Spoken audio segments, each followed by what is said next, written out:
അയ്യോ ലതേ, അയ്യോ അയ്യോ അയ്യോ എന്ത് പറ്റി? പാമ്പ് കടിച്ചെന്നാ തോന്നുന്നേ. അയ്യോ അയ്യോ ആരെങ്കിലും ഓടി വരണേ, ആരെങ്കിലും ഓടി വരണേ, അയ്യോ ആരെങ്കിലും ഓടി വരണേ, ആരെങ്കിലും ഓടി വരണേ. പിടിക്ക് പിടിക്ക് പിടിക്ക്.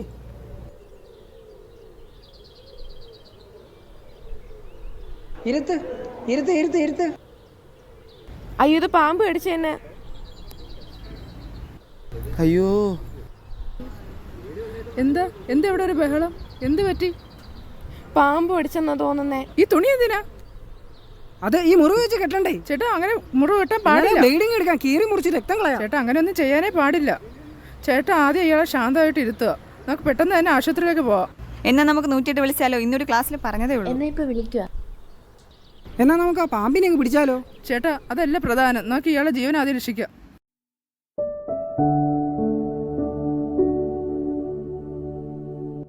ജീവൻ തിരിച്ചു കിട്ടി.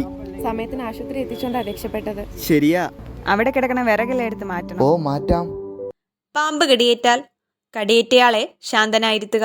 കടിയേറ്റ ഭാഗം കെട്ടുകയോ രക്തം കളയാനായി മുറിവുണ്ടാക്കുകയോ ചെയ്യരുത്. എത്രയും പെട്ടെന്ന് ആശുപത്രിയിലെത്തിക്കുക. 108 ആംബുലൻസിന്റെ സഹായം തേടുക. പാമ്പിനെ പിടികൂടാനായി സമയം കളയരുത്. പാമ്പിനെ വീടിന്റെ പരിസരത്ത് കണ്ടാൽ പിടികൂടാനായി വനം വകുപ്പിന്റെ സർപ്പ ആപ്പിൽ സഹായം തേടുക. താലൂക്ക് ജില്ലാ ആശുപത്രികളിൽ പാമ്പ് വിഷബാധയ്ക്കെതിരായ മരുന്ന് സൗജന്യമായി ലഭ്യമാണ്.